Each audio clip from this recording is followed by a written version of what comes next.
Noite, bem-vindos à Confraria das Lagartixas, aliada à Casa Frida. Eu sou Cláudia Belintani, sou curadora e mediadora da Confraria e quero agradecer a presença de vocês, a introdução da leitura do livro Das Horas Nuas da Lígia, que foi no último encontro, no ano passado. E agora a gente está aqui com essa mulher maravilhosa, com essa alegria, né? A gente vê essa entrevista da Lígia aí, com essa força vital de vida, com essa vontade de viver que inquebrantável que ela teve até o fim. E essa busca constante da vida, do pulsar da vida, né? Através desses personagens que ela falava que os personagens anistiavam. E esse livro, As Horas Nuas, foi o último romance escrito pela Lígia, e tem um estudo de que, de fato, eu relendo, né, pela quarta vez, todos os contos estão embutidos no romance, né? Ela faz citações, uma homenagem a quase todos os contos que ela escreveu. Então, a gente se depara com o herbário, a gente se depara com as pérolas, a gente se depara com o moço do saxofone, apenas um saxofone, né? Enfim, e tem o moço do saxofone também. Então, a gente vai descobrindo, vai despetalando, né, essa personagem maravilhosa que é a Rosona, com esse gato que tem várias vidas. A gente não sabe se esse gato realmente viveu, né, as vidas que ele vai relembrando, ou se ele criou, né? E o que é sonho e o que é realidade, né? E o que é a perda da juventude, como essa Rosona descreve, que está com 59 anos, e ela está acabada, porque ela é narcisista, ela vive através da imagem, e ela não aguenta conviver com a decrepitude do corpo, né? E ela vai se esvaindo através da bebida, e vai tendo uns momentos de lucidez, né, durante o processo. E é tão gratificante ver essa mulher se reinventar e buscar o passado. E a Lígia traz também, nesse livro, o realismo fantástico, né? Que ela viaja com um gato que teve várias vidas, que pensa, que quase que fala, né? Que, na verdade, ele é um narrador. Ela tem a Nanta, que é essa psicanalista, que é uma figura maravilhosa, né? Que está lá cuidando das mulheres numa delegacia de mulheres, e que escuta, que se apaixona por um homem que mora no apartamento de cima, e que ele se transforma num cavalo, e ela tem uma relação com esse personagem, com essa metamorfose, como se ele, a princípio, como se ele fosse um paciente, e de repente ela se envolve completamente com um homem que vira cavalo e quer libertar esse homem dele mesmo. Então, a aula do desafio a mais importante, a gente vai falar sobre luz na fotografia, vamos ter exposição com fotos das pessoas que participam do desafio. Desligou. Bom, enfim, é uma coisa maravilhosa, é uma viagem incrível, é o Gregório, o Diogo, né, a Dionísia, a Cornélia, impressionante esses personagens que vão passando pela frente da gente, que vai se desmistificando, e a Rosona avaliando cada um deles, convivendo com esses personagens, e ela traz para a gente essa coisa de se reinventar sempre, né? Completamente, ela busca, ela mistura personagens, parece inclusive persona do Bergman. Ela vai se metamorfoseando também nas personagens, ela consegue ver a própria vida, ela vai escurecendo junto com a sala. Por isso que a gente trouxe o conto, né, que a gente discutiu a juventude, o filme A Juventude, que também é essa perda da juventude, e para trazer essa história da Rosona, para a gente poder discutir aqui essa história maravilhosa, esse romance maravilhoso. Esse é o nosso primeiro encontro. Então, eu queria agradecer vocês que estão aqui e queria passar a palavra para a Casa Frida, para que ela possa abrir também a roda junto com a gente. A palavra é sua. Boa noite. Prazer estar aqui, sou a Carla, psicanalista da Casa Frida, é um projeto que a gente estuda a relação do luto com a arte. E esse projeto aqui também do Ciranda, junto com a Cláudia da Confraria, que a gente faz aqui com todo carinho e uma curadoria muito especial para vocês. E agora, finalmente, entrando aqui na primeira parte do livro, que é uma parte maior, que a gente vai discutir hoje. E eu preparei aqui uma fala bem breve para a gente começar. Eu vou começar aqui. Bom, iniciamos a primeira parte das Horas Nuas, título em que uma das protagonistas da história define como registro de suas memórias. Ela nua, sem tremor e sem temor. Palavras claras, horas claras, vestir as horas peladas, uma por uma. O que interessa está escondido, adentramos na penumbra do inconsciente. Rosa, a primeira personagem, é uma atriz que se sente abandonada pelo marido que morreu e o amante que vai embora. Ela ia se embrulhando em tanta coisa e não sabia mais como sair desses embrulhos. E o que seriam esses embrulhos? Esse termo é usado também quando não estamos nos sentindo bem, com o estômago embrulhado, algo indigesto, que é difícil de digerir. O que seria difícil de digerir para a Rosa? Ela está se despedindo da sua juventude e se aproximando cada vez mais da velhice. Deseja não ver e não ser vista. Bebia e não acendia as luzes. Uma personagem complexa que está lidando com o luto da impermanência. Sejam das pessoas em sua vida, do seu passado ou do seu corpo que se transforma. Prefere o escuro, para quem está se entregando. O que será que está difícil de se ver? Uma narrativa autorreferente se mantém abastecida de álcool, se embrulha nas garrafas em uma tentativa de se proteger do inevitável. A passagem do tempo? Ela se recusa a se olhar no espelho. Quem seria ela, afinal? O próximo protagonista é o Raul, o gato fantástico. Ele traz recordações de suas vidas passadas, de quando se apaixona pela primeira vez. Entra no rio menino e sai um homem. Nessas recordações, faz um furo no tempo. Olha por esse furo e se reencontra como um jovem romano de poucas falas. Agora, como gato, também mia pouco. Na vida passada, morre por excesso de heroína. Um jovem suicida. Cena em que se recorda morrendo, seu corpo já sem vida, um observador da cena do hospital. Como gato, tinha uma ligação intensa com Gregório, ex-marido de Rosa.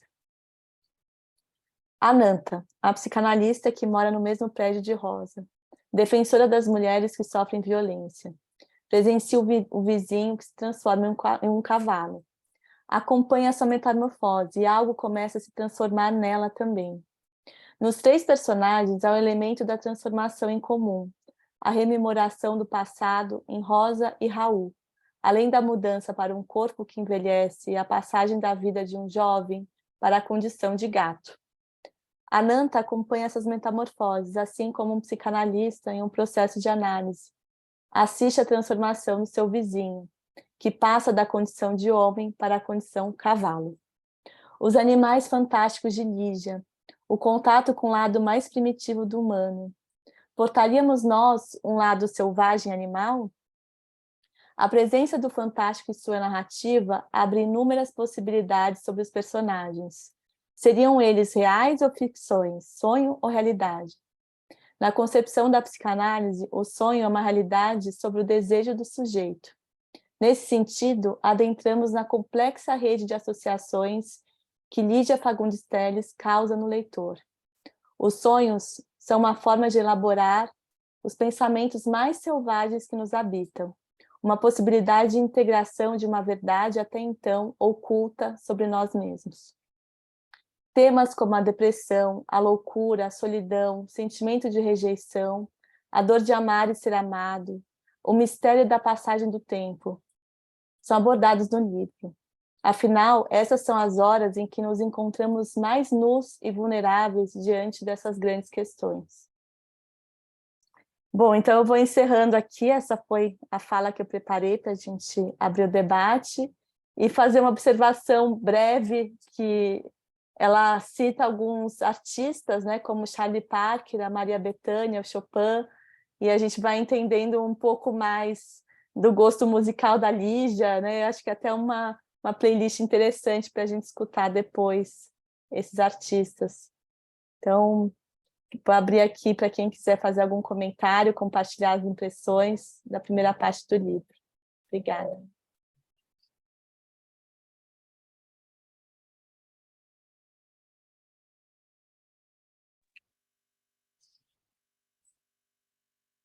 Obrigada, Carla, pela participação, gostoso te ouvir. E é verdade, essas horas que não são nuas, né? As roupas que ela vai se embrenhando no tapete, que ela vai lá se enrolando naquilo e não consegue sair. A abordagem do alcoolismo também para fugir da realidade.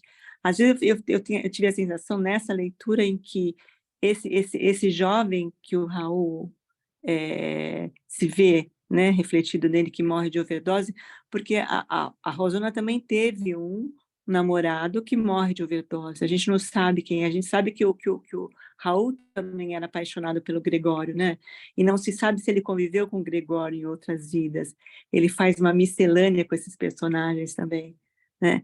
E esse Diogo, que eu tive, apesar de ser um personagem que traz para a gente a história do gigolô, né, como se estivesse aproveitando da Rosana, eu tenho a sensação, né, diferente da outra leitura que eu fiz, que ele de fato estava envolvido com ela, né? Ele queria, né? Ela se via refletida no olhar dele, mas ele trazia uma realidade para ela completamente diferente.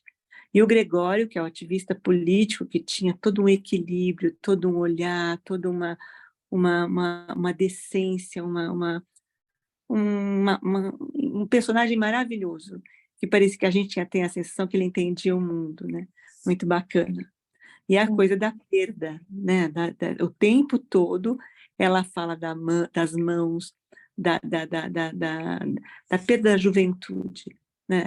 E a passagem do Raul com o toureiro, que é quando ele vê o quadro do toureiro, para mim é uma das passagens mais eróticas da Lígia. Eu acho aquela passagem fenomenal, de uma beleza absurda, né? Ela descrevendo aquele ato, ele sem saber quem está por trás dele. Muito linda aquela passagem também. Aquilo mexeu muito comigo. Esse Raul é impressionante, ele é o fantástico mesmo. E a Nanta, que personagem a Nanta, meu Deus do céu, que delícia, como a gente se envolve, ela toda organizada, toda certinha, e de repente a vida dela vira de cabeça para baixo, porque ela começa a ouvir, a sentir essa metamorfose na parte de si. Muito bacana. O Raul é o meu personagem também, Jefferson. Agora a palavra é de vocês, não consigo controlar daqui. Agora é a Eni. Eni, boa noite. Por favor, a fala é sua, só desativar o mudo.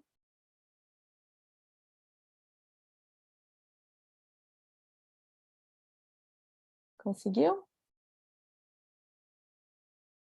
É um botão embaixo.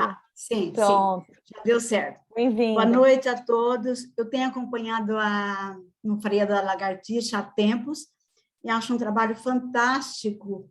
E vi todos os filmes, li todos os livros, todos os contos e comprei a maioria deles porque meus livros são todos rabiscados, escritos, tal. Aí eu sempre assisto sem o vídeo, sem o som. Hoje eu falei, não, eu vou me apresentar. Então, meu nome é Eni, eu sou paulista, mas moro em Porto Alegre há 12 anos e eu sou apaixonada por literatura. Leio muito, e quando eu morava em São Paulo, eu sempre quis ter um grupo assim para discutir literatura, né? E nunca tive. E aqui em Porto Alegre, eu encontrei, além de um grupo de amigas, fiz uma amizade muito bacana aqui, ter um grupo de amigas e discutimos literatura, encontrei vocês, que eu acho uma coisa assim fantástica, maravilhosa.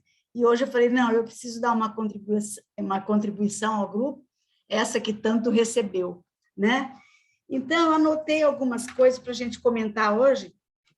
Então, eu acho que a Lígia, ela nos faz rir, nos faz chorar com os personagens dela, né? Quem que não se entristece com a Rosona, Rose, que dá vontade de chegar quando ela está deitada naquelas roupaiadas e dar um abraço nela, né? Falar, estamos juntos, qualquer coisa assim, né? Confortar a Rosona. Então, com a Rosa, ela tem por volta de 50 anos, está só no seu apartamento com a sua agregada, rememorando a sua vida. Então, essa agregada já é uma coisa que eu anotei que é uma coisa recorrente na Lígia, né? Então, ela fala aqui que tem a agregada, deixa eu ver onde eu anotei, daqui a pouco eu acho, né? E tanto ela tem a Dionísia, que é agregada, como ela própria, Lígia, ela teve agregada na casa dela, que ela mostra a agregada preparando os chás, preparando a comida e botando as coisas, não é? Então, é uma figura presente. E essa agregada aprendia o serviço doméstico e morava junto com a família. Então, a família de Lígia também tinha uma agregada. E eu anotei aqui para falar para vocês, deixa eu ver as páginas,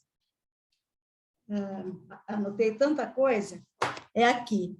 Outro dia eu fui num brechó e achei esse livro, Durante aquele Estranho Chá, que fala das anotações da Lígia, da vida pessoal dela, né? Chama Perdidos e Achados, não tem uma sequência assim muito certa.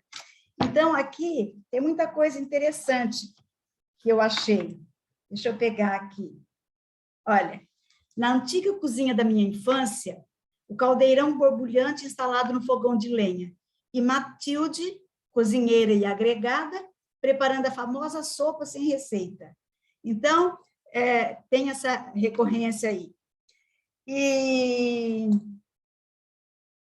a ideia, ela odeia a velhice, ela sofre por estar perdendo a juventude, por estar envelhecendo, né? Então, ela fala que velhice, oh, meu pai, que palavra desprezível. E quando a Lili convida ela, porque a Lili é grande amiga dela, né? E quando a convida para fazer um cruzeiro, ela fala, não, Lili, não. Ó, não é bom ficarmos exibindo a velhice nessas viagens. A velhice é obscena, querida. E ela fala, eu, quando morrer, orienta já a filha dela, né? Eu quero ser cremada, porque eu não quero ficar vulnerável ao olhar dos outros. Então, a grande preocupação dela com a aparência, com a juventude, né? E ela conta, nesse livro aqui, Durante aquele Estranho Chá, que uma vez o Sartre e a Simone de Beauvoir vieram ao Brasil e ela os encontrou no restaurante junto com mais uma porção de gente. Isso foi em 1970. E depois, isso foi em 1960, o encontro aqui no Brasil. E depois ela foi para Paris e foi até o apartamento da Simone, conversaram, tá? E depois saíram para almoçar, né? E de repente, a Simone, do nada, a Simone lhe faz uma pergunta. Você tem medo de envelhecer, Lígia? E ela demora um pouco para responder, ou para articular um pouco o francês dela, ou mesmo porque demorou. Então, a Simone diz para ela, então você tem medo, então você está com medo. Quer dizer, a própria Lígia, né, tinha esse medo de envelhecer. Ó, tem vários feedbacks.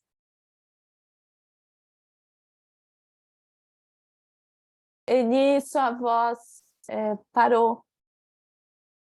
Não estamos te ouvindo. Agora sim. E nos vários feedbacks que tem, num deles aparece o Diogo, seu secretário e amante, né? E que fala que o seu pai era português e a mãezinha era descendente direta de austríacos, loura como os trigais maduros, e nos trocou, marido e filho, por um saxofonista. Quer dizer, aí já nos remete ao conto, né? Apenas um saxofone, né? Quer dizer, a mãe dele fez o que a personagem do conto dela não teve coragem de fazer, né? E se arrependeu pela vida toda. E é angustiante quando ela fala, né? Onde? Né? E eu não aceitava, eu tenho um colar de pérola, eu tenho uma pérola do tamanho de não sei o quê, mas aquela música, onde? Né? A gente fala, ai, por que você não ficou com ele? Então, é um conto maravilhoso. Então, a gente sempre vê que tem um pouquinho dos contos que ela já fez nesse aqui, né? E quando ela fala também de sonhos, né? Porque aqui ela começa o livro assim, bebo devagar, logo no começo do livro, né? o pano baixa devagar. Desconfio que essa ideia narcisista já andou numa peça. Eu sabia o nome da peça. Enfim, milhares de pessoas banais já falaram nessa banalidade. Um dia eu fico na praia, mas fui verdadeira. Assumi minhas curtas verdades, assumi as mentiras compridíssimas, assumi fantasias, sonhos, como sonhei, como sonho ainda. Principalmente, assumi o meu medo. E aí, eu lendo esse livro aqui que eu falei, que eu achei, gostei, tem muita coisa sobre ela disse que tinha muita vontade de conhecer pessoalmente qual é o nome do...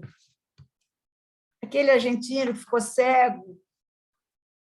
Eu vou ver agora mesmo. O Borges. Ah, é o Borges. Aí, uma vez ela estava numa palestra dele e tal, e conseguiu falar com ele, muita gente, tal, mas conseguiu falar com ele no finalzinho da palestra. Aí perguntou, se tivesse que deixar uma mensagem, ele já estava muito doente, quase cego e tal, uma mensagem para as pessoas, uma mensagem de vida, né? Qual o conselho, qual a mensagem que você deixaria? E ele disse, ele fixou em mim um olhar de névoa e a larga cara abriu-se numa expressão iluminada. O sonho, ele exclamou. Acreditar no sonho, entregar-se ao sonho, porque só o sonho existe. No dia em que meu amigo escritor deixou de sonhar, matou-se, não suportou a realidade e preferiu morrer, esse meu caro. E ele estava se referindo ao Horácio Quiroga, que é um escritor uruguaio, mas que morou muito tempo na Argentina e conhecia o Borges, né? E ele se suicidou aos 59 anos. Então, e outra coisa, aqui ela fala da mulher goiabada.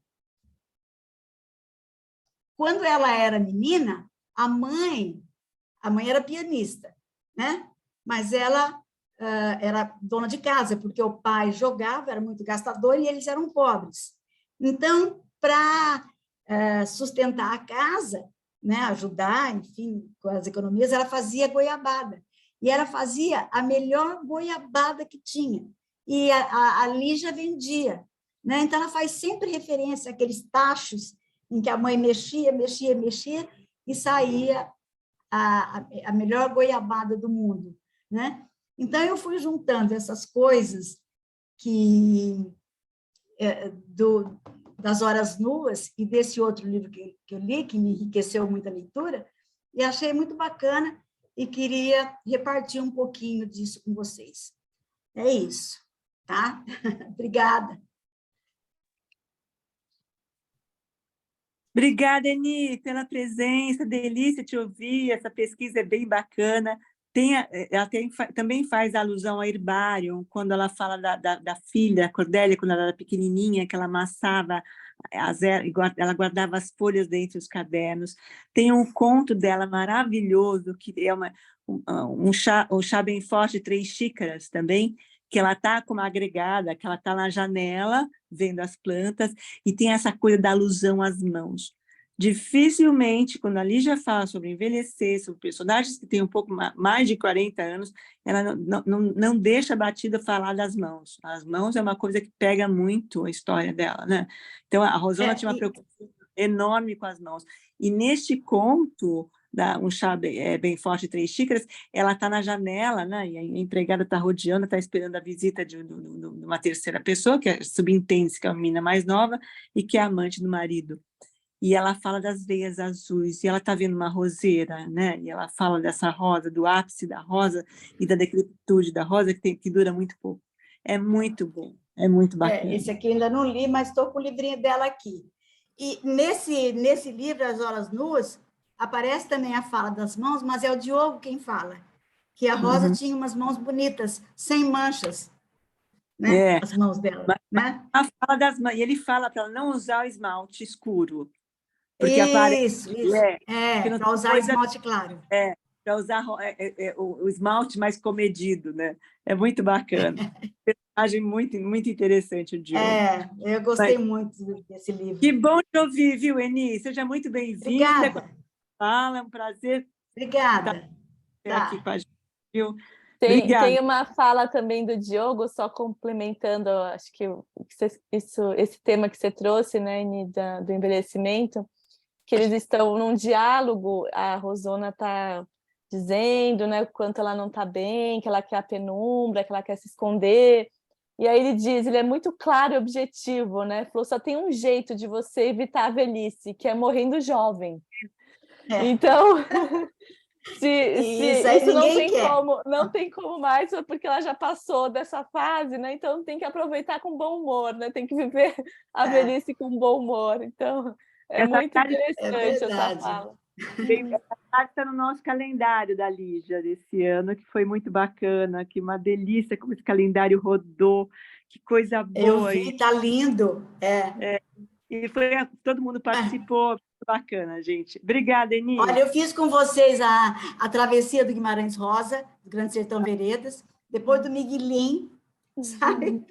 Eu tô atravessando junto. Primeira vez que a gente escuta, olha só. Coisa boa. Obrigada, Eni. Tá. Nada, eu que agradeço. Te ouvir. Vou passar, então, para a Leila agora. Olá, Leila. Pessoal. Noite. Tudo bem? Tudo bem, Carla? Olá, Cláudia. Então, muito prazer em estar aqui, né? A única coisa, eu não consegui ler tudo, né? Até a página, aqui no meu livro, seria 117, né? Mas, enfim, eu li mais do que a metade, que deu já para me inteirar. Então, assim, exatamente por isso, eu não ouso estar fazendo uma síntese do que eu li, mais do que isso, eu vou estar apontando determinadas coisas que me chamaram a atenção e algumas anotações, né? Eu achei assim fantástico, né? Mas assim, o que me chama muito a atenção é a própria escrita dela, né? Para além do conteúdo, me chama muito a atenção a forma, né? Porque não adianta a pessoa ter muito conteúdo e não poder veicular esse conteúdo numa forma compatível. E ela é brilhante, é uma coisa que a cada parágrafo você fica extasiado, né? Então, eu fiz algumas anotações e, assim, tem a questão da velhice, né? Que perpassa toda a história, mas, para mim, chama também muita atenção algo de uma hostilidade, né? E é uma hostilidade tipicamente feminina. E ela dá um pouco a impressão dela não se ver, em poucos momentos ela se vê sensibilizada. Então, essa é a primeira questão que me chama a atenção, né? Ela tem uma hostilidade, uma acidez aí, que todas as observações que ela faz, seja em relação a ela, seja em relação a todas as outras pessoas, ou considerações pessoas com quem ela nem sequer toma contato, né? Então, essa é a primeira coisa que me chama muita atenção. Outra coisa que eu acho fantástica é um humor, mas é um humor cáustico. Então, assim, aparentemente, ela está só lamentando, ela está falando que não vale a pena, porque isso, porque aquilo, mas ela tem um humor para tratar a cada ponto, né? Ela trata as coisas com... Ela fala essa frase, né? Depois, aqui na página 16, ela falou do Gregório, falou da filha, que se parecia com ele, e fala do Diogo, tal. Aí ela fala: depois do sexo me emprenhava pelo ouvido com suas fumaças intelectuais.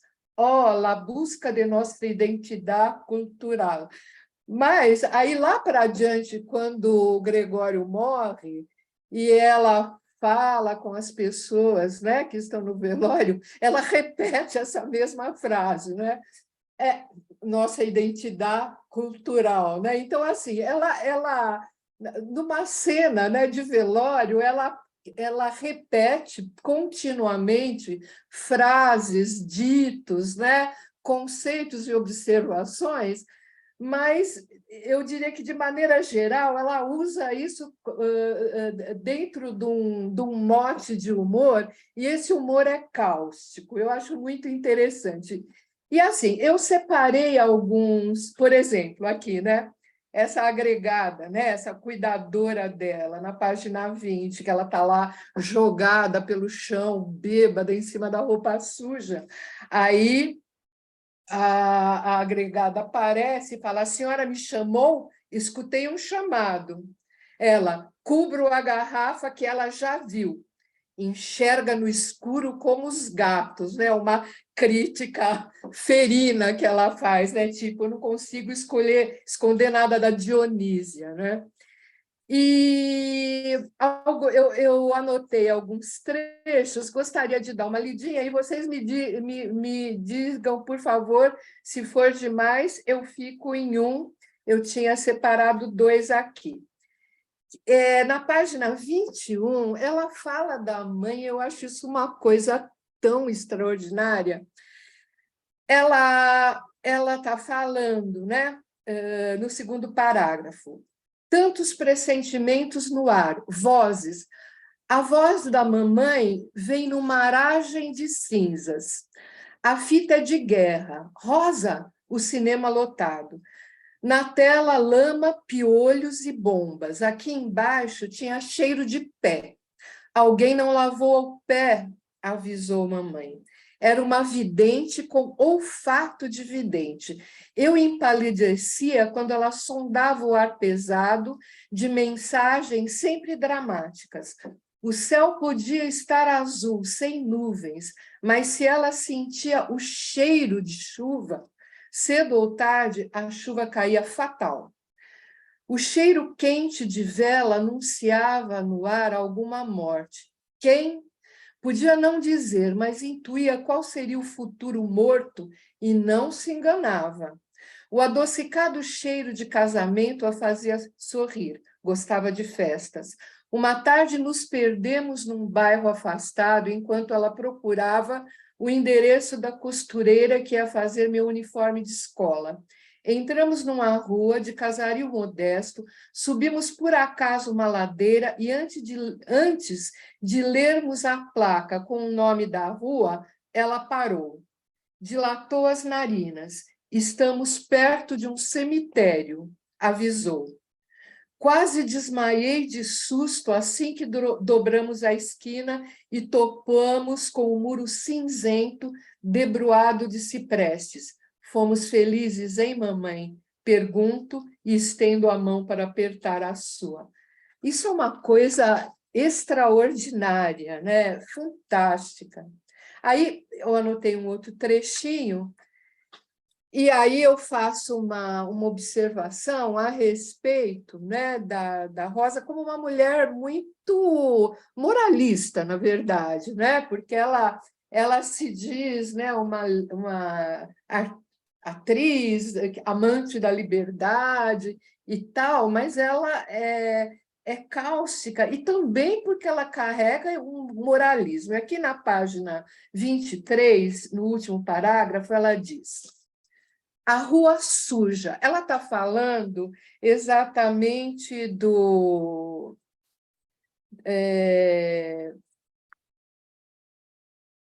ela estava falando do Gregório, uma série de coisas, né, de que as pessoas chafurdam no lixo, parecem contentes. E aí ela diz nesse parágrafo, é curtinho: a rua suja, o teatro sujo, a televisão. Começaram agora a usar crianças nos anúncios de máquinas, sorvetes, refrigerantes. As menininhas fazendo gestos e esgares sensuais de putas. Não tenho nada contra as putas, não é um exagero tanta lição de putaria? o reino da vulgaridade. Nem 15 anos tinha Cordélia, nem 15 anos, e já começou a sair com a homenzarrada. Tudo velho, o sexo livre, abaixa as calcinhas. O louco livre, abaixa as grades. Aceito nenhuma censura. Longe de mim, hein? Ela usa em até, né? Em, ela usa até. Essa interrogação. Aceito nenhuma censura. Longe de mim, hein? Sou uma artista. Meu nome é Liberdade. Bradei numa peça com a roupa da própria, mas tenho uma modesta pergunta a fazer. Será conveniente que a loucura e o sexo fiquem assim soltos na praça? O adolescente sem estrutura, o velho sem estrutura, o povo inteiro, meu pai, o país da imaturidade. Aí ela fala que tanto o Gregório, né, tanto o Gregório como o Diogo, eles tinham posições diferentes, né, e mais cordatas do que as dela, né, e equilibravam um pouco esta ira que ela tinha. Então, posso ler mais um trechinho? Ou fica muito pós? É um trechinho da página, aqui é do gato, na página 30, e que fala, aí é outra coisa que chama muita atenção, que é a questão do corpo e das várias mudanças, né? Eu escrevi como transmutação. Então, o gato, ele toda hora está se desencarnando e reencarnando, e sem entender, de maneira geral, muito o que está acontecendo, mas isto é vivido e é transmitido como um processo corporal muito intenso, né? Isso também eu achei belíssimo. Inclusive, o trecho que a Cláudia destacou, eu concordo com a Cláudia, eu acho que é um texto sensualíssimo, né? Que vem o outro por detrás e ele cede e se entrega. Mas esse, na página 30, ele diz: o grito, pelo funil deste grito, escapei do meu corpo, que prosseguia livre no seu ritmo de gozo, mas agora sem mim. Fiquei aturdido, sem entender, mas o que estava acontecendo? Quando decidi me recuperar, foi como se entre o meu corpo e entre mim mesmo se levantasse uma parede invisível. Bati nesse vidro com os punhos desesperados. O que significava isso tudo? Ainda me via, mas não me tinha. Fui excluído para viver um pasmado espectador do corpo perdido. Bem, aí continua. É exatamente ligado à cena que a Cláudia ficou também impactada, né? Enfim, fantástico, um presente, né? Muito para ler e assim não esgota, né? Por mais que a gente leia, releia e torne a ver, é fantástico, é muito denso, muito bom. É isso. Que delícia te ouvir, Leila, muito bacana, muito bacana. Eu fiquei muito mexida com isso. Esse distanciamento que ela tem em relação à realidade, que você está falando, que ela fala dos pobres, dos barracos, né, que estão despencando, e das pessoas que estão morrendo, né, dos políticos, mas ela não tem uma reação. Ela tem um narcisismo tão intenso e tão nosso, tão atual, porque ela vive numa redoma para ela mesma, ela quer apagar o passado, né? Viver aquele Sim. momento presente, e é só a coisa da imagem que funciona. E ela fica presa nesse processo, né? E essa passagem que o Raul que ele está vivendo aquilo, que de repente ele é arrancado daquele sonho, a gente não sabe se é sonho, se é real. Se é real. Ou se ele se baseia naquilo para poder aguentar aquele corpo que ele está, né? Ele Vivenciando. reclama, né? Um corpo que rasteja, um corpo que vê o rodapé. É. É muito É bacana. muito bom, fantástico. Bacana, muito bom, Leila, te ouvir, viu? Bom Prazer ter demais. você, viu? Carla, com você agora, bem. Um beijo, Leila. Obrigada pela presença e pelo... Beijo, beijo. Eu que agradeço sempre. Obrigada, querida. Leila, é muito bom esse ponto também que você fala das mulheres, né? Tem um trecho que ela coloca também, né? Que ela diz assim, que a Rosa está dizendo, né? Concordo, mas mulher detesta mulher. Ai, Ainda pois aquele é. clima de competição, com o rei reinando entre as odaliscas. Só essa história de mãe com filha que funciona às vezes. Às É vezes, muito pois bom, é. né? Ela tinha ciúmes da filha. Nossa, tinha um ciúme da Cordélia absurdo. Ela não conseguia conciliar a filha na vida dela, em função da juventude. E ela se relacionava com um cara mais novo, e a filha se relacionava com pessoas mais velhas. O preconceito é imenso. Ela não Imenso, sim. conseguia lidar Sim. com isso. Muito Impressionante. preconceituosa, mas assim, é uma personagem fantástica, né? Parece que ela carrega todas as contradições, né, do feminino aí, né? Então, é o desejo de liberdade, mas na verdade que é uma coisa que funciona de forma meio estereotipada. É assim, é muito denso. A gente precisa ver, rever, ver, rever. É interessantíssimo, muito bom. E parabéns Obrigada, pela Leila. escolha, como sempre, brilhantes. A escolha foi nossa, teve voto agora, né? Bem bacana. Uhum. Mas é muito ter como permanecer um pouco na Lígia, porque em função da história, né? Ela foi embora, né? Não pode falar que foi embora o ano passado, mas ela vive dentro da gente o tempo todo. Eu me Nossa. mulheres da Lígia, eu cresci com essas mulheres e elas estão tatuadas em mim. É uma coisa impressionante, as mulheres da Lígia. Obrigada, Leila. Beijo grande. Beijo, Leila. Beijo, beijo, Cláudia. Vamos passar então para a Maria Cristina. Olá. Boa noite, Boa Maria noite, Cristina. boa noite, Carla, Cláudia, todos que estão participando. Foi muito engraçado agora, porque o que eu tinha mais ou menos assim para falar, a Leila falou. Então, eu vou ser um pouco repetitiva, mas eu fiquei satisfeita, porque eu pensei assim, bom, se eu tinha a intenção de falar e a Leila falou antes de mim, quer dizer que eu estou no caminho certo. Então, é o seguinte, primeiro, eu quero dar parabéns para vocês pela introdução, né, desse encontro. Eu achei essa entrevista, eu não sei se ela já estava naquele material que vocês normalmente deixam já preparado, né, essa entrevista. E vocês estão me ouvindo? Estão, né? Estamos te Então, ouvindo, sim. tá.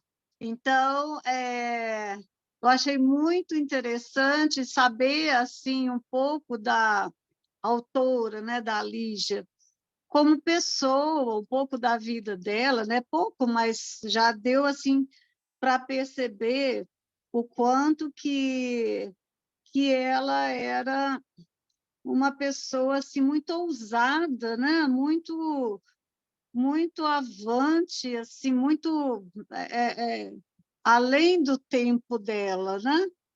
Pelos próprios temas que ela abordava nos seus livros, né? Na sua obra, e só pelo fato também de ter escolhido fazer um curso de direito e enfrentar uma turma, né? Um curso de direito, como ela falou na entrevista, com 200 alunos e mais ou menos umas 6 mulheres, né? Então, isso assim, me impressionou bastante. E acho que alguma outra coisa também que eu ia falar sobre isso, mas me esqueci. Se eu me lembrar, depois eu volto. Mas o que me chamou a atenção foi justamente a escrita, para mim, começar a ler um livro como esse, não que eu não leia com prazer, mas assim, a minha primeira atitude ao começar a ler é uma atitude de estudo. Eu abro para estudar. Obviamente que me encanta a história, me encanta os personagens, eu fico encantada, mas por que eu digo estudar? Porque a escrita é tão assim, fantástica para mim, eu acho que ela escreve tão bem, e para mim, eu não acredito que não só para mim, mas para, né, para todos os leitores da Lígia, é um desafio, né? Porque muitas vezes a gente lê um parágrafo, às vezes até mais, um capítulo inteiro, e depois você tem que retornar para entender onde é que se encaixa aquele personagem que eu estava pensando que era um personagem, não, mas já mudou, e de repente muda assim, sem aviso prévio, vamos dizer, né? Então, e isso é um tipo de leitura que me encanta muito, porque eu me sinto desafiada. E, ao começar a ler a Lígia, eu já sei que eu já tenho aquela vontade, já sei que eu vou precisar de retornar. Então, não vai ser uma leitura apenas, né? Mas várias leituras, né? Então, eu já vou me preparando para isso. Então, isso me chama muita atenção. Essa escrita não chega a ser complexa, mas ela é intrigante. Acho que a palavra melhor é essa, é intrigante, o fato da gente ter que prestar muita atenção para não se perder, né? E, ao mesmo tempo, entrar nesse mundo da autora, né? Os personagens, vocês já comentaram bastante também, são assim maravilhosos. E o que me chama a atenção quanto aos personagens é essa relação que ela tem com a filha, né? Às vezes que eu percebi assim amorosa, né? Mas às vezes também um tanto cáustica, e essa não aceitação da filha se relacionar com homens mais velhos, né? E sendo que, como foi falado agora há pouco, né? Ela se relacionou com homens mais novos, né? Então talvez é uma contradição, né? Uma atitude bastante contraditória. Aliás, tem várias atitudes contraditórias, né? E isso que encanta. Então é isso, é a minha impressão. Nem se trata de uma contribuição, mas é a impressão que eu tive, né, até onde nós fomos. Obrigada. Maria Cristina, não é uma contribuição, sim, muito bacana. Esse daquela fase, as brincadeiras dos pais, de repente é um personagem falando, de repente é outro pensando, aí você não sabe quem é quem nos processos e se perde, né? Um tá, de alguma forma, fica enfronhado no outro. É impressionante isso. Isso mexe com a cabeça da gente, esse exercício todo de pensamentos, de posturas, de atitude. É muito bacana isso nela também. Ela faz a gente pensar, ela faz a cabeça da gente se emaranhar, e isso é bem bacana. E essa relação com a filha é uma coisa muito séria. Ela tinha ciúmes do corpo da filha, né? É impressionante como ela vai narrando a história. A cena do banheiro, Maria Cristina, quando ela vai se pintar os pelos pubianos e o Raul lá, que, meu Deus, assistindo a cena é uma coisa impressionante também. E aí fica aquele ping-pong, ele pensa, ela fala, ele pensa, ela fala, e a gente acaba se misturando, e os personagens se misturam mesmo. Mas é uma contribuição, sim, muito bom te ouvir, Maria Cristina. Carla? E essa passagem dela pintando os pelos, né? O Raul diz, né? Ele está com muita raiva dela, diz, acho que ela já foi minha mãe em alguma vida. É muito bom. Ai, Ele tem a mulher que enlouquece, ele acha que ela é aquela que enlouquece, aquele menino que fazia os caracóis, né? E ele fala que ele está sempre rodeado de mulheres, né? Impressionante, é muito bacana. Ele fala assim, o Raul, quem não poupa nem a si mesma não iria agora poupar um gato. É muito bom. Quando ela começa, né? Depois o ritual da tintura dos pelos pubianos. Mas muito bom, Maria Cristina. Obrigada pela sua contribuição aqui na Ciranda também. E vou passar para a Ana Cristina. Olá, Ana Cristina, boa noite. Boa noite, Ciranda. Queria tanto ter estado no começo, mas eu cheguei de viagem, ainda bem que eu consegui entrar. Boa noite para todas. E eu estou assim, curtindo muito, como todo mundo, mas eu estou vidrada pelo gato, vidrada. Eu acho que as observações do gato são sensacionais. Aquela coisa de entrar pelo furo do tempo, mergulhar no rio, como criança, sai menino, aquela experiência tenebrosa lá que ele gostou, depois ele se lembra que era o Gregório que estava atrás dele, mas na frente ele fala, era o Gregório, né? E acho muito interessante, mas eu acredito que eu tenha que falar da trilha sonora desta primeira parte do livro, que tem uma trilha sonora, né? Então, lá no banheiro, que a cena do banheiro é sensacional, com as reflexões do gato, né? Então, ela está pintando lá os pelos pubianos, se olhando no espelho nua, mas, de repente, ela canta, né? Ouvre mata porte pour l'amour de Dieu. Aí eu parei, eu comecei a viajar. Eu falei, ouvre mata porte pour l'amour de au clair de la lune, mon ami Pierrot. Então, eu comecei a desvendar a letra, e a letra é ótima. Porque ela fala, eu vou ler um pouquinho francês, mas vou ler, mas eu me lembro de cantar, né? E é importantíssima essa lembrança dela como escritora, né? Então, au clair de la lune, mon ami Pierrot, prête-moi ta plume. Então, para quem fala francês, me perdoe, mas me empresta sua pena, sua caneta, para eu escrever uma palavra, pour écrire un mot. Aí que eu acho muito bonito, porque quando eu era pequena, eu cantava essa parte.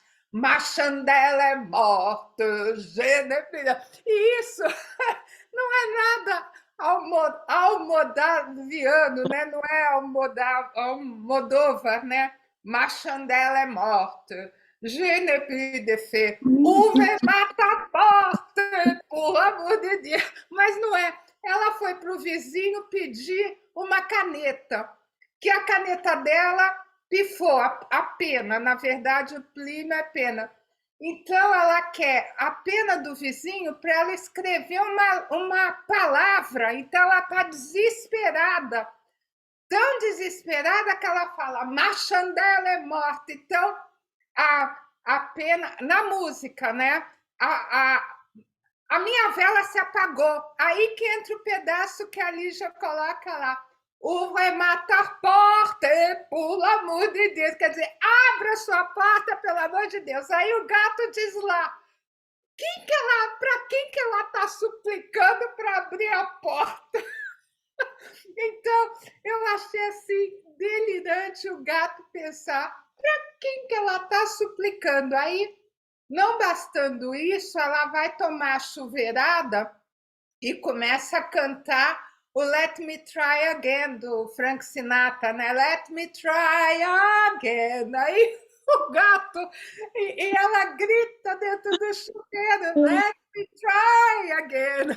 E o gato fala, e eu respondo como respondo para todo mundo, com um bocejo.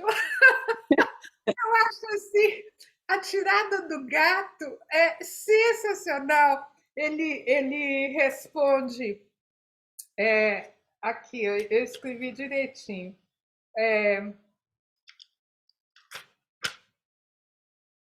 Ele responde, e responde a esse Let Me Try Again como para todo mundo com um bocejo. Depois ela se lembra do convento das Carmelitas. Será que tem carmelitas descalças, sem calça, descalças ou calçadas? Mas eu acho que as freiras enlouqueceram. E aí ela conta a história da freirinha que se disfarçava para transar com alguém. Aí ela lembra um tango.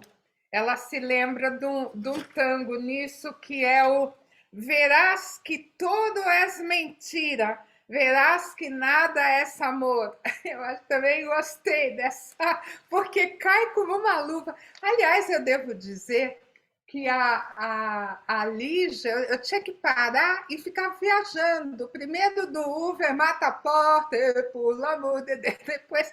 Aí ela se lembra do Decadence, né? Dizendo, Decadence está na moda, coisa e tal, parece que está na moda em outra língua, né? Então, eu fiquei me perguntando que outras surpresas virão nessa trilha sonora sensacional e tão bem colocada, que ela... Não, o gato respondendo Let Me Try Again com um bocejo.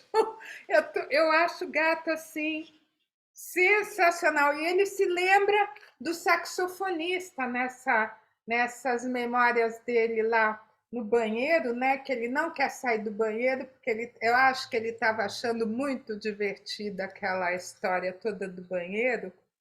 E eu queria só frisar uma coisa interessante agora, vendo uma parte mais filosófica séria, que o gato ele faz muita menção ao vento.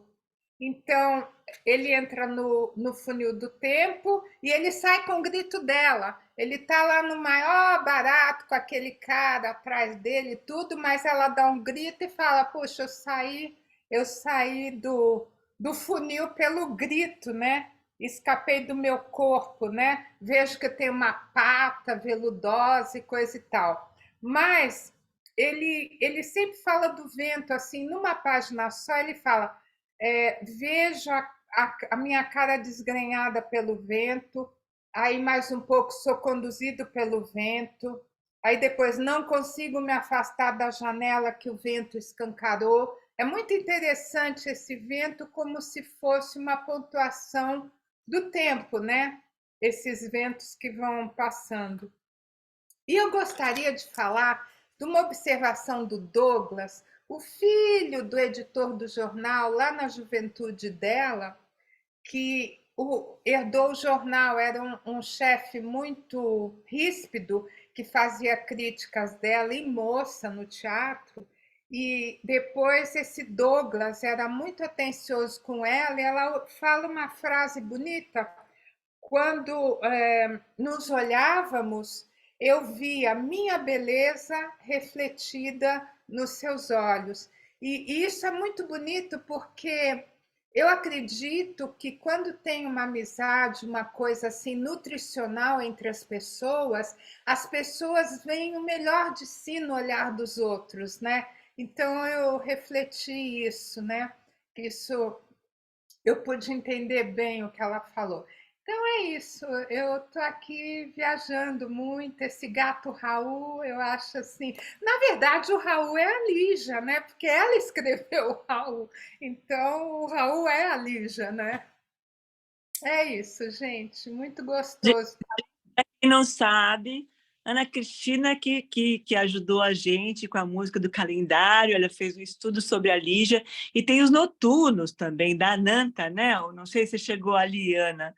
Tem, exatamente. Muito bem lembrado, Cláudia. Essa Nanta, ela tem um nome meio sânscrito, interessante, e os noturnos, nossa, muito bem lembrado, muito bem lembrado. E quantas coisas mais virão, né? Noturno também, né, no calendário. Aí a gente fez muito bacana o teu trabalho. E essa coisa dá para montar mesmo uma playlist com tudo isso. É impressionante, né? A gente não pensou nisso. Muito bem.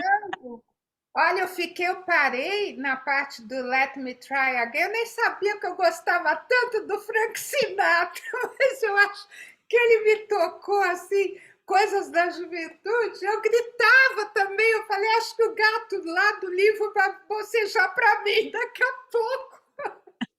Muito engraçado. É Eu muito gostei muito. Ana, eu fiquei ouvindo o Charlie Parker também, uma hora que ela cita também ele, né? Eu acho que seria bem interessante a gente fazer a playlist das horas nuas, né? Para a gente A ter esse decadência, acervo conosco, né? né? Uhum.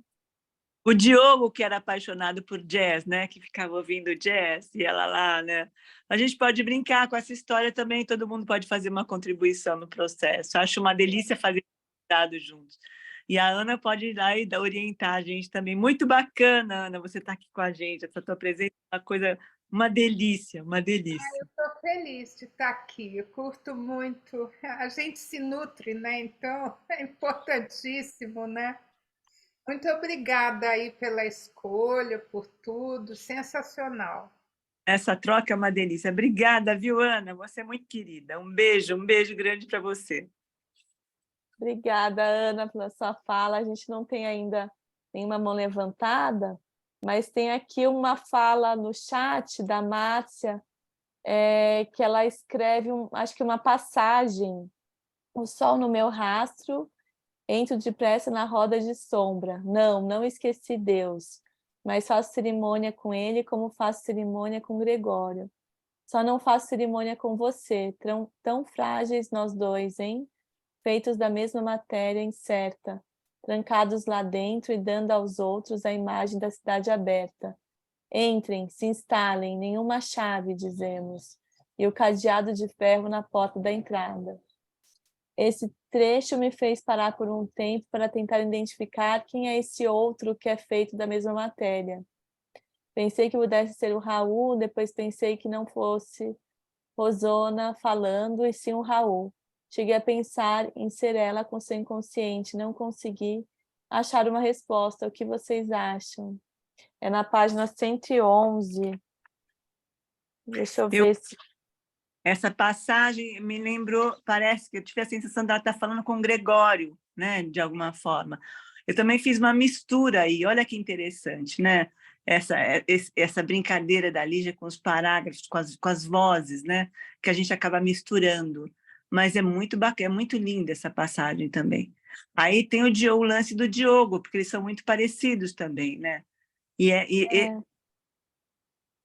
Que você achou, Carla? Você lembrou da passagem? Não, é que ela fala do Miguel também aqui, né? Tem essa mistura do Miguel com o Gregório, e aí me fez pensar num sonho que ela escreve lá atrás, um sonho que ela tem com a morte do Gregório, né? E que ela está vendo o mar, e ela vê um peixe vermelho, eu não lembro exatamente onde está esse trecho, mas que escapa. E ela fica gritando Gregório, ela fica atrás desse, tentando encontrar com esse objeto perdido, né? Em seguida aparece o Diogo, que dá uma chave para ela, né? Pede para ela fechar a mão, como se ela fosse segurar a água. E ela está sangrando, né? Um sonho assim, que ela vai deixando rastros, que ela se machuca nas pedras. Então, acho que está misturado, Márcia, assim, eu acho que tem uma mistura aí, tanto que tem essa recordação do Miguel também em seguida, né? E não sei essa o que chave, vocês pensaram. a chave se transforma em água no sonho, né? Que ela vai contar para Dionísia poder interpretar o sonho. E aí a Dionísia pergunta se eram de águas claras. É claro que ela pensa no Gregório, né? E o Gregório é um personagem. O próprio Raul fala como é que o Gregório, né? Claro que também tinha ciúmes da Rosona em relação ao Gregório, mas como é que eles tiveram uma filha e dormiram tanto tempo juntos nessa cama, né? Importante, porque a gente fica, os personagens se misturam, depois a cabeça da gente fica embaralhada com os personagens, com os diálogos. Isso é uma delícia, porque a gente também embaralha a vida de uma forma muito louca depois, né? Quando a coisa está lá atrás, a gente, como é que foi aquela história? E de repente a gente vai contar, a história muda completamente de figura. É muito bacana isso que ela faz. E tem uma coisa da chave dela se fechar dentro dela mesma também, né?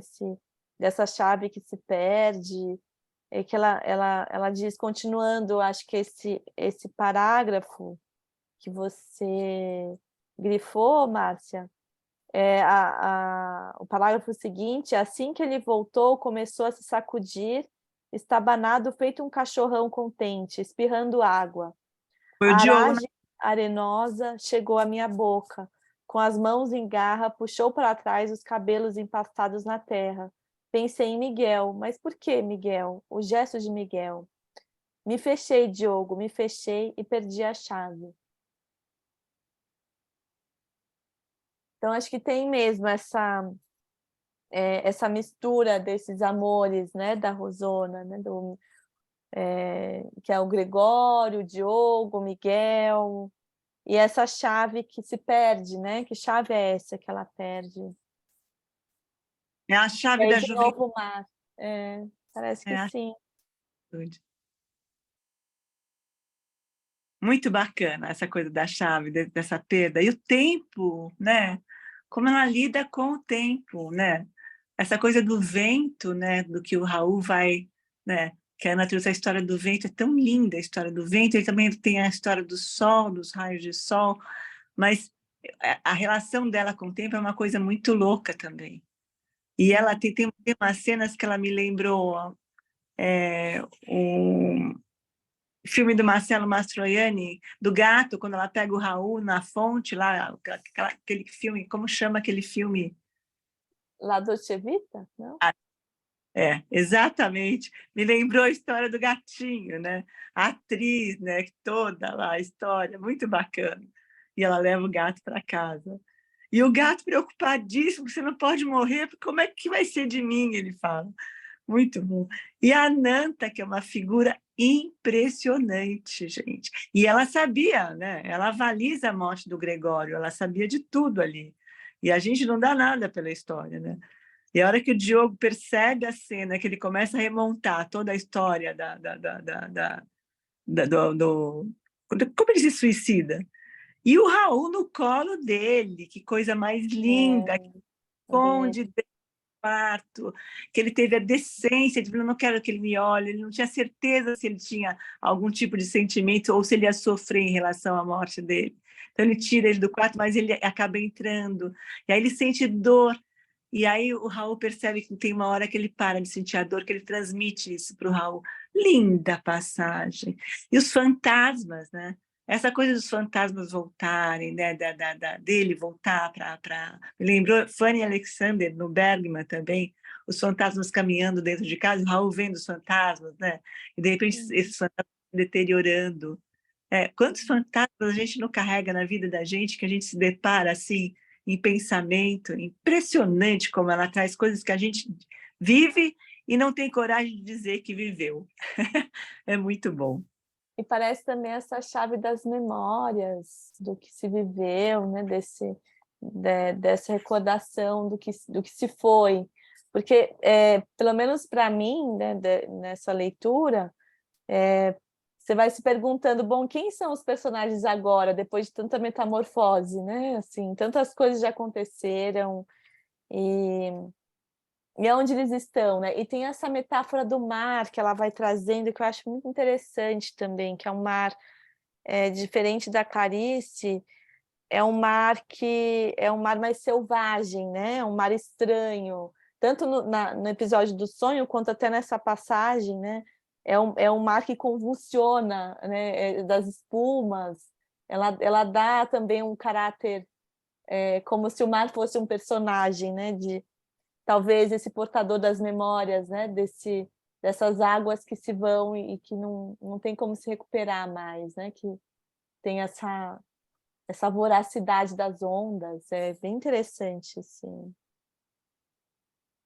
essa passagem que ela coloca, né? O mar. E é interessante também como ela associa a imagem do Diogo ao bicho, quando ele sai, que ele vai tirar a água do corpo, É muito esse realismo mágico, esse realismo fantástico, essa forma como ela brinca com isso, as metamorfoses, né? O tempo todo existe metamorfose, né? Essa transformação. Todos os personagens sofrem. A própria Dionísia, ela tinha uma religião, depois ela passa para uma outra religião, né? Ela fala, acho que ela faz uma menção ao cigarro que ela fumava e depois, de repente, ela para de fumar em função da religião, que ela se transforma de alguma forma. E essa metamorfose do corpo, né? Que ela brinca que isso não deveria existir. É muito bacana isso. Da Dionísia, ela fala uma coisa que eu acho fantástica, porque a Dionísia para de fumar, né? E a Dionísia fica viúva, e aí ela fala, outras mulheres já estão, né? Tipo, paquerando qualquer coisa. Não a Dionísia, né? Ela guarda aquilo com muito rigor. Aí ela fala, a virtude é triste. Ela faz todos esses comentários sobre a Dionísia e fala, a virtude é triste, a conclusão dela, né? Quer dizer, não tem nada, como assim, não tem nada alegre na virtude. Mas muito bom também esse lance de cada página tem uma citação, tem algo para ser guardado. É impressionante como não tem uma passagem que a gente não respire para voltar, né, para reler, porque insere na nossa memória e mexe com a gente de uma forma impressionante. Essa personagem é fabulosa, fabulosa. E ela brinca com a história, né? E a gente fica inebriada também com esse processo.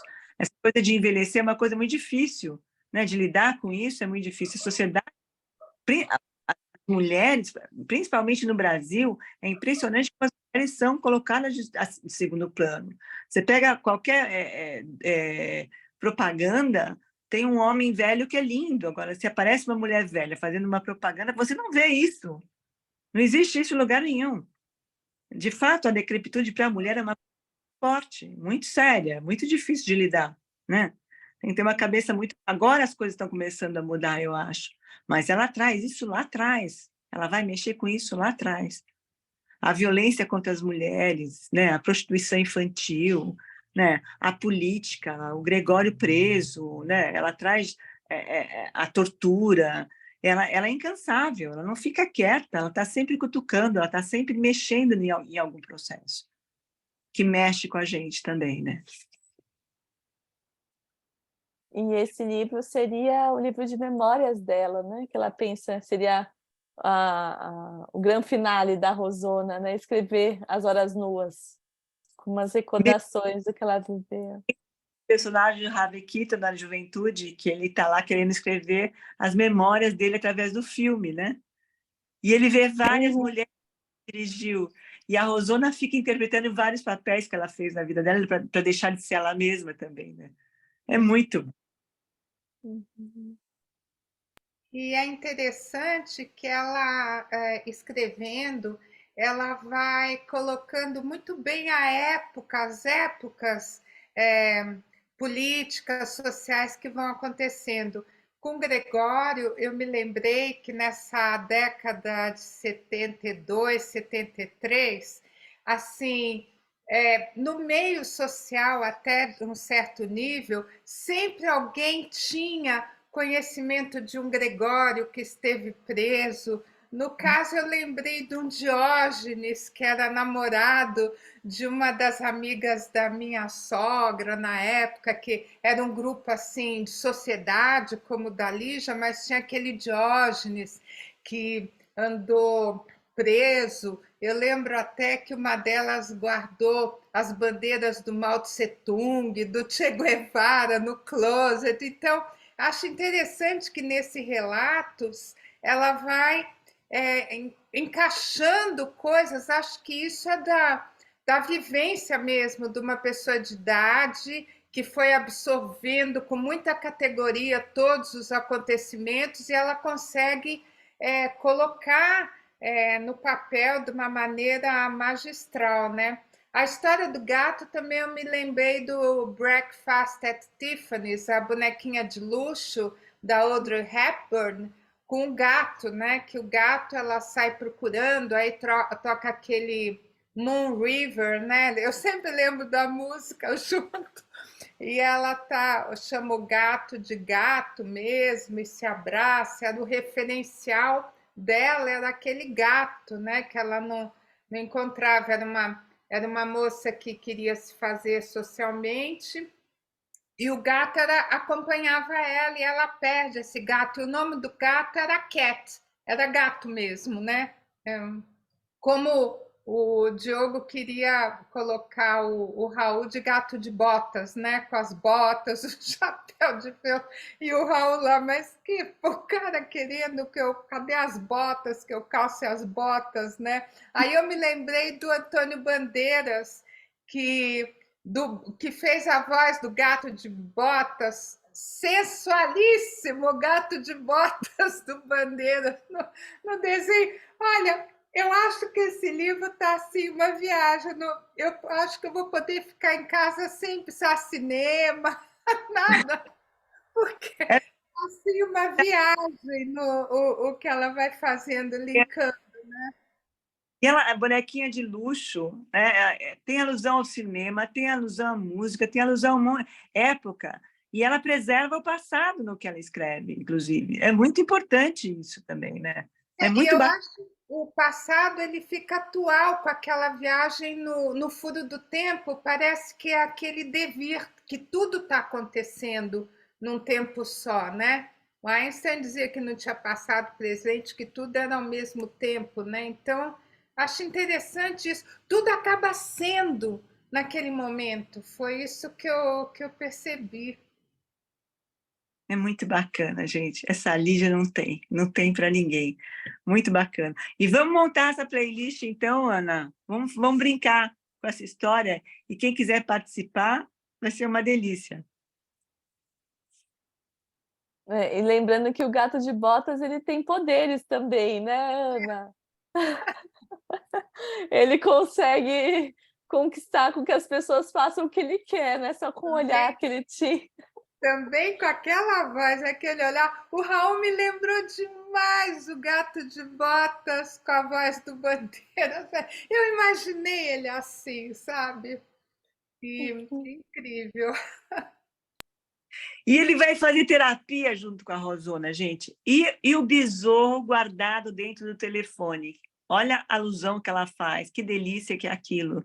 Né? Que parecia que aquele besouro ia estourar o telefone, ia sair de alguma forma, as mensagens todas da Nanta, dos pacientes da Nanta desesperados. Muito bom, gente. Muito bom. Né? Essa urgência em querer passar para o outro, né? Aquilo que a gente está sentindo, e não, porque a Rosona passava, mas não encarava. Né? Ela fazia esse trabalho com a Nanta, mas ela não encarava a história de verdade.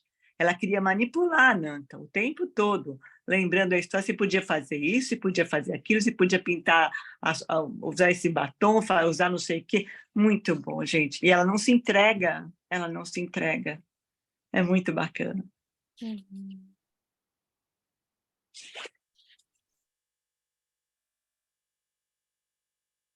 E tem travessia aqui também, né? Ela cita o Guimarães Rosa, tem um finalzinho aqui da Nanta que ela está acompanhando o vizinho cavalo e ela finaliza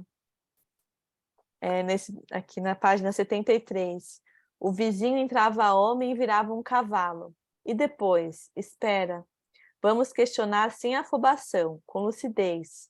Mas era possível raciocinar com a frieza de um equilibrista na corda, olhando em frente, um pé depois do outro, um pé depois do outro, obedecendo ao ritmo interior. Isso era decisivo, até chegar lucidamente ao fim da travessia. Então, tem travessia aqui na Lígia também, né? Assim como Guimarães, que ela cita ele aqui numa passagem. Mas é a travessia da metamorfose. O Diogo fala do Guimarães. Tem uma frase do Diogo que fala que as pessoas citam Guimarães sem nunca ter lido Guimarães, que ele andava com um livro de Trotsky embaixo do braço, né? E ela, desde o começo, ela desconfiava dele, que ele nunca havia lido. Gente, é muito bom. Muito, e o mais bacana ainda da história, que ainda vou fazer esse trabalho, para a próxima vou trazer esse trabalho meio que pronto, é pegar as passagens que ela cita os contos, né? E que está tudo ali. É muito bacana. É a compilação da vida, de alguma forma, né? É muito bom. Tem a parte, Ana, que ela fala da Betânia.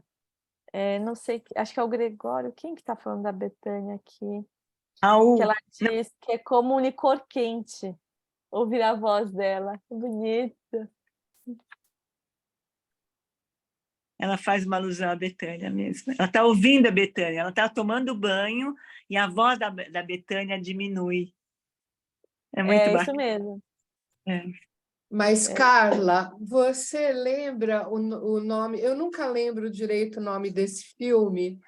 É um filme de uma terapeuta e que ela trata com homens que têm distúrbios neurológicos e ela faz sexo com esses homens exatamente para ensinar como eles podem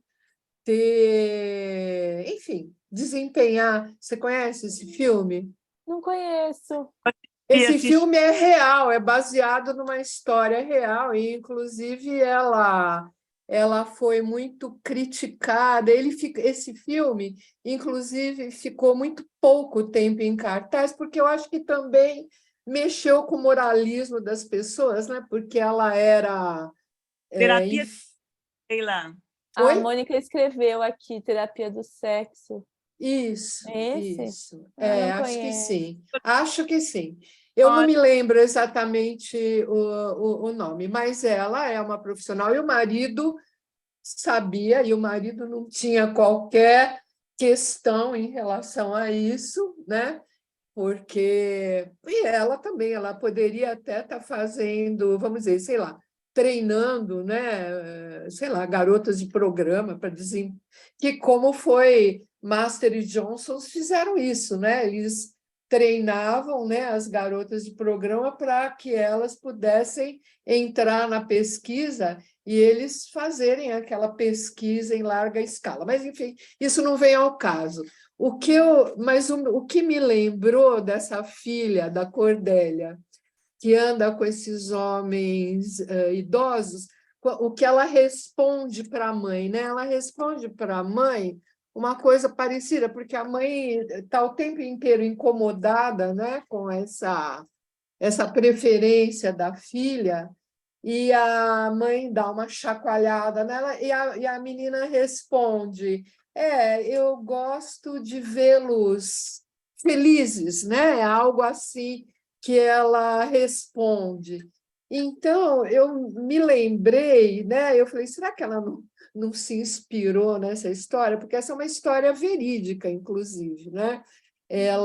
Mas, enfim, o objetivo dessa história é terapêutico. Mas, quer dizer, ela não fala, a menina não fala de uma atração, não, eu me sinto atraída. Ela fala, não, eu quero ver esses homens, né, idosos, no caso, felizes. Eu falei, puxa, mas me lembrou esse filme, essa história. Eu não sei se o pessoal aqui assistiu. Você assistiu, Cláudia? Assisti. Ele já é um tempo que ele ficou muito pouco tempo em cartaz. Eu já cheguei a procurar, não achei. Eu vou ver se eu encontro e se eu encontrar, eu ponho o link. O Jorge escreveu aqui no bate-papo. Há pouco tempo ele estava na Netflix, Leila. Não faz muito. Ah, na Netflix? Sim, não faz muito ele estava na Netflix. Não sei se já saiu, mas ele é fácil achar nos streamings, fácil. Tá. Ou na Amazon, ou na Netflix. Esses bem comuns, assim. Eu acho que era na Netflix. Esse filme é bem antigo. Mas ele é bem antigo, mais de 10 anos. Mas eu acho que está na Netflix. Eu vou dar uma procurada. Está como Terapia do Sexo? Terapia do Sexo, exatamente. Tá. Que bom escutar a Lé aqui, com a nossa curadora também. Olá, boa noite. Boa noite, Lé. Obrigada. Só contribuir com a fonte, com o streaming, né? Eu só contribuo com o streaming. A Leia é o cinema. O que o Jorge falou, Carla? O Jorge escreveu que a Rosona acha que a velhice é obscena. Da sua fala, Leila, que você estava dizendo, do absurdo da filha se envolver com homens mais velhos, né? Que tem idade para ser o pai dela, né? Sim, e o Jorge fez esse comentário, né? Que para a Rosona a velhice é obscena. Então, imaginar a filha jovem, né? Jovem, com esses homens, né? Que já são idosos, né? Velhos. Ela fala homenzarrada, né? Fica pesado, né? Homenzarrada, né? Ela inventa, né? Quer dizer, nunca eu ouvi esse termo, homenzarrada. Eu ouvi qualquer outra, ou machaiada, eu já ouvi falar, né? Do modo depreciativo, mas homenzarrada eu nunca ouvi, né? E tem tudo a ver, né? E tem as viagens, né? A mãe fica querendo que ela encontre que pelo menos que eram velhos que não tinham nem dinheiro, né? Pobre, né? Além de tudo, era pobre. Não, e a passagem da história do Raul, a gente não sabe. A Cordélia está de camisola, que ele está vendo o corpo dela, né? A calcinha, né? Aquele corpo bem feito. Ele pensa que a Rosana já teve aquele corpo um dia, né? E que o Greville faz exatamente por ela naquela idade, naquela fase, né? E ele enxerga. O Raul fala que, apesar da idade que ela tem, ela está inteiraça. Ele fala do seio, ele fala da pele, ele fala dos pés, né? Ele fala dos pés, porque exatamente ele enxerga a partir dos pés, né? Das pernas. Ele faz uma avaliação muito positiva dela, né? Do ponto de vista físico mesmo. Ele não faz do ponto de vista mental, né? A impressão que dá é que ele acha ela uma doida varrida, né? Nossa, doida. Você é louco, o Diogo. O Jefferson escreveu aqui, talvez venha do aumentativo de homem, homenzarrão. Pode ser. É verdade. E a Mônica falou que o filme se chama As Sessões, não é Terapia do Sexo. Então, eu vou ver. As Sessões. Eu ia dizer que Terapia do Sexo não tem, com o Mark Ruffalo e a Gwyneth Paltrow, e eles se envolvem, os dois têm um vício, eles fazem sessão de terapia em conjunto, porque os dois são viciados em sexo. Não é esse o caso. Não é esse. Não é esse o caso, Não é outro filme. A terapeuta sexual, que ela vai, as pessoas que, por exemplo, combatentes de guerra, que ela vai, que as pessoas estão impotentes. No geral, distúrbios neurológicos, né? Que estão impedindo de funcionar. Ela faz, as pessoas, ensina as pessoas a terem prazeres de outra forma. E o marido sabia, era uma profissão, enfim, como outra qualquer. Ela levava aquilo, né? Sim. E ela não a atriz, eu não lembro o nome dela, né? Depois você vai lembrar. Não lembro o nome dela. Bom, depois eu lembro. Mas, enfim, é muito bom. Isso. A Mônica fala que é a história de Mark O'Brien, um homem com o corpo paralisado do pescoço para baixo, que resolve, com quase 40 anos, contratar uma terapeuta sexual para perder a virgindade.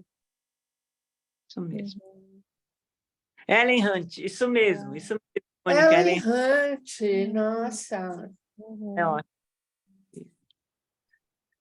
E é isso, gente. Então, na próxima, que deu uma delícia estar com vocês, muito bacana, muito gostoso. Essas horas que a gente vai desnudando e vai, sei lá, trazendo, cada uma de vocês vai trazendo um pedacinho de vocês para poder preencher essa história linda, né? Com esse olhar, com esses comentários, com essa dando vida de novo a essa Rosona Rosaia aí. Muito bacana. Muito lindo. E o próximo encontro, então, teremos no dia 26 de fevereiro, que é a última quinta do mês né, do próximo mês, e a gente vai para a segunda parte do livro. Será o penúltimo, com as horas nuas. E aí, quem sabe até lá a gente tem a playlist também. Acho que é um... Vou mandar no grupo para a gente começar a fazer. É um bom exercício para nós. A Cristina ajuda a gente. E outra coisa, gente, é importante explicar que nós fizemos 100 páginas dessa vez, porque nós pulamos um mês, tá? Em função das festas de fim de ano. Então, foram 100 páginas, agora a gente vai ler 50, então dá mais tempo de respirar. Para poder aprofundar, né? Afinar um pouco mais essa Rosona maravilhosa e esse Raul, que é um querido, tá bom? Então, um beijo, Denil, tô te vendo, Ana, prazer em te ver aqui, Ana, outra cinéfila também, a Denil, não perde, mas Zuleika, bom estar com você, Renata, a Marta também, querida, está aqui com a gente, Eni, obrigada por te ouvir, muito gostoso. Olha, Cris, vamos montar a nossa história, tá? Eu estou fora, por enquanto, vamos montar, mas deixa eu só arrumar umas coisinhas que eu estou arrumando aqui, eu volto a falar contigo para a gente montar o nosso projeto de adolescente, tá? Ana, adorei te ver, Leia, queridíssima, saudade de você, muito bacana. Roberta, que delícia te ver. Cláudia, obrigada. Maria Cristina, um beijo para todo mundo. Mônica, obrigada pelas contribuições todas, gente. Obrigada pelo carinho, pela presença. Muito bom estar com Leila. Muito delícia te ouvir. Obrigada.